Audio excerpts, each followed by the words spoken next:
E sejam muito bem-vindos, galera do YouTube. E hoje vamos estar falando sobre o KNR11, tá ligado? Que é um fundo imobiliário do Kinea. O Kinea é um grupo ali que pertence ao Itaú, é de extremo renome atualmente no mercado, tá ligado? Tanto no mercado nacional com vários outros fundos, como no mercado internacional. Inclusive eu vou estar comentando um pouquinho para o final do vídeo o porquê que o Kinea subiu quase 10% ali no último pregão, tá ligado? Então é isso aí, vamos estar comentando sobre ele um pouquinho. E o Kinea Renda Imobiliária, ele investe primordialmente em escritórios e logística, lembrando que ele é um fundo imobiliário voltado mais para o setor de laje. Ele também é um fundo que criado lá em 2010. A gente aqui no canal já trouxe vários fundos novos, fundos ali que trazem uma estratégia um pouco mais arriscada e acabam trazendo ali consigo um retorno maior para quem é cotista. Porém, o KNRI ele é totalmente ao contrário. Ele é um fundo com extrema solidez, ele foi criado lá em 2010, então já se tem quase 12 anos de mercado somente desse fundo, tá ligado? E outro grande detalhe que a gente não pode estar esquecendo, que ele também é do grupo Itaú, então isso acaba trazendo um enorme renome. Lembrando que hoje ele tem quase ali 4 bilhões de patrimônio líquido, tá ligado?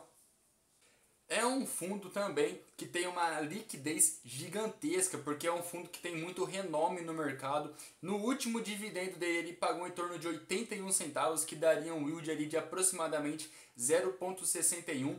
E se você acha esse yield baixo, fica aqui nesse vídeo que você vai entender um pouco mais para o final o do porquê que esse yield está tão baixo e se ele pode aumentar ou não.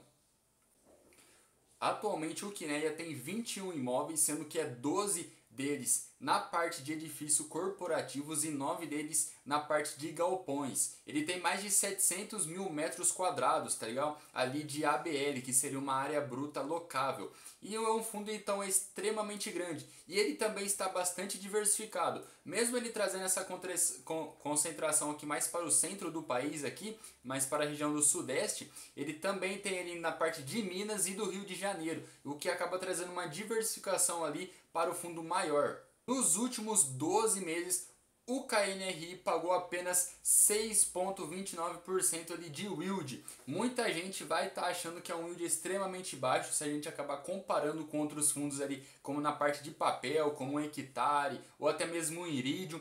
Porém, ele tem uma estratégia diferente desses fundos. Esses fundos que possuem um tempo maior de mercado, que tenham ali uma certa consolidez ali já, eles buscam trazer uma certa segurança para os cotistas. Tanto que quando a gente analisar o portfólio ali do fundo, você vai conseguir já bem claro fazer uma associação muito rápida do porquê que o fundo está pagando tão pouco e porquê ele tem um potencial ali de aumentar os dividendos dele nos próximos meses.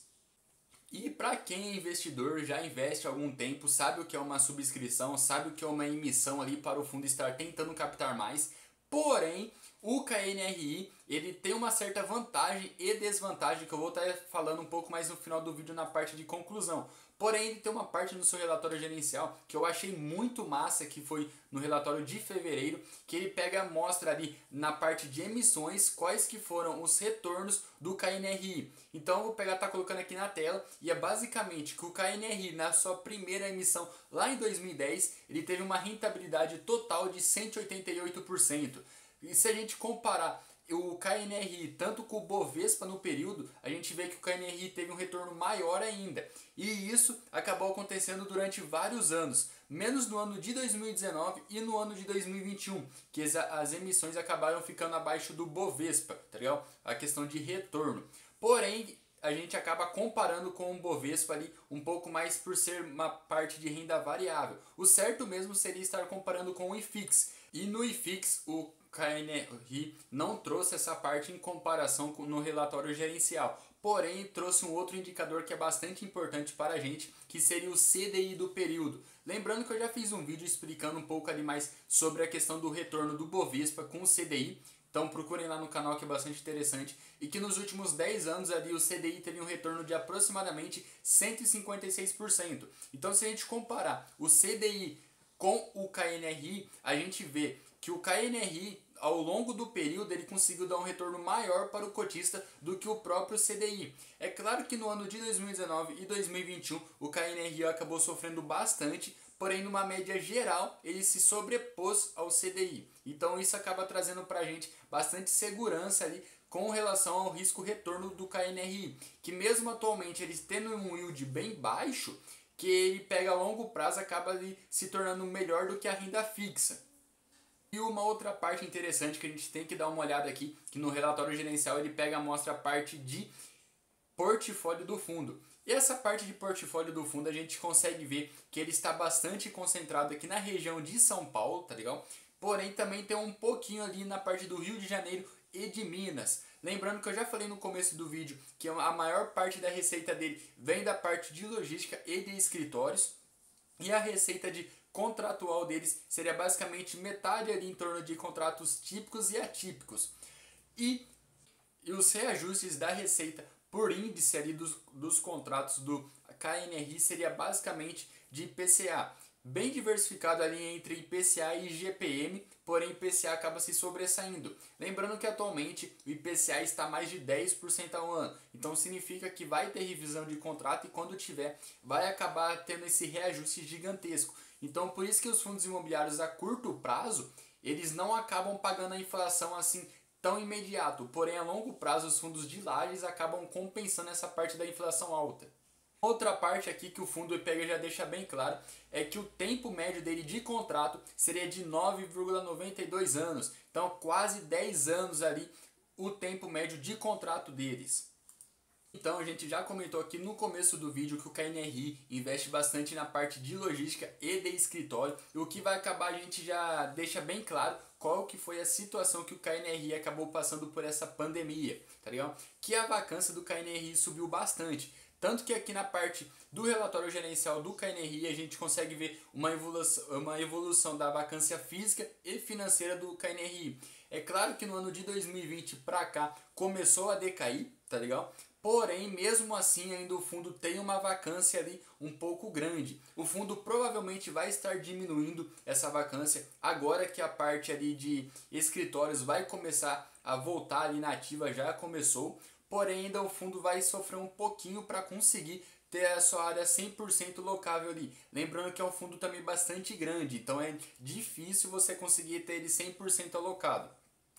Tanto que quando a gente consegue ver aqui no relatório dele gerencial de vacância financeira por segmento, a gente consegue ver que 75% seria dos escritórios do Rio de Janeiro e 12% do escritório de São Paulo e 13% do de Minas Gerais. Então a parte de escritório acabou sofrendo muito, não foi uma culpa ali do KNRI em si, porém foi toda da parte do setor de imobiliário, porque as empresas adotaram a parte de home office e os escritórios sofreram demais. E aqui a gente consegue ver que a receita potencial do KNR 11 em janeiro foi de 26 milhões, porém ele acabou recebendo apenas 22. Então a gente consegue ver que o KNRI fazendo 100% da sua alocação ele vai conseguir ganhar mais dinheiro e com isso distribuir mais dinheiro para os cotistas. Lembrando que uma parte ele foi por culpa da carência e de descontos, uma parte também ali foi da parte de vacância, tá ligado? Então, como eu já disse, se o KNRI conseguir alocar 100% do seu patrimônio, ele vai começar a pagar mais. E um outro detalhe que eu tenho que mostrar aqui para vocês no relatório gerencial deles, seria basicamente que o fundo ele não distribui 100% do seu resultado. Ele está sempre ali tirando uma porcentagemzinha ali, fazendo uma reservazinha ali, no caso de dar algum problema. Então, por isso que o KNRI ele tem de ter um yield mais estável e não tão volátil assim. E conclusão sobre o KNRI. O KNRI já é um fundo bastante antigo, ele investe bastante ali na parte de logística e de escritório. Então o yield dele ter caído bastante nos anos anteriores a este significaria basicamente porque a parte de escritório, que o fundo tem quase 50% do seu PL, acabou sofrendo demais. Porém, com o KNRI fazendo 100% da sua alocação ali e tendo a sua parte de receita ali revisionadas pelos contratos, que seria bastante ajustada pelo IPCA e IGPM, o KNRI começaria a pagar mais. Lembrando que tem uma certa vantagens e desvantagem ali na parte de emissão do KNRI, que seria basicamente que o KNRI, por ser do grupo Itaú, para você participar das emissões, das subscrições ali, se você é um cotista, você precisa necessariamente ser cliente do Itaú, tá ligado? Isso é uma certa vantagem e desvantagem. O porquê que eu falo que também é uma vantagem? Muita gente acaba criticando ali o Kinea por ser parte de um bancão, que o bancão começa a explorar os cotistas, que o bancão é a parte mal ali do mercado financeiro. E quando a gente faz uma comparação com as emissões do grupo Kinea com outros grupos das gestoras, a gente consegue ver que a Kinea tem as menores taxas no mercado atualmente. E com isso, se você pretende se posicionar no fundo, talvez seria uma boa ideia se você quer se expor ali na parte de logística e de escritórios. Lembrando que ele ainda tem um potencial ali de subir um pouquinho mais o seu valor da cota, porque ele não está com o seu PVP ali de 1, tá ligado? Ele está em torno de 0,9. E também acabou ocorrendo um fato recente de que o KNRI teve uma valorização de quase 10% no único dia. E isso também pode acabar acontecendo porque alguns outros fundos imobiliários começaram a fazer parte ali do seu ETF ali que seria fora do país, que acaba trazendo bastante visibilidade e liquidez para o mercado financeiro brasileiro. Então isso acaba refletido em todos os fundos imobiliários. Na verdade, quem que entrou nesse ETF foi basicamente o IRDM e o Kinea. Então, quando a gente faz uma rápida comparação, o IRDM estava acima do seu valor patrimonial, acabou se reajustando, e o Kinea ali, o Canip, que acabou entrando, acabou respingando essa fama ali para o KNRI, que estava bem abaixo do seu valor patrimonial. Atualmente ele ainda está abaixo do seu valor patrimonial e mesmo assim, com toda essa valorização, não chegou em 1. Então é isso aí, espero que vocês tenham gostado desse vídeo, não se esqueça de se inscrever e deixar o joinha.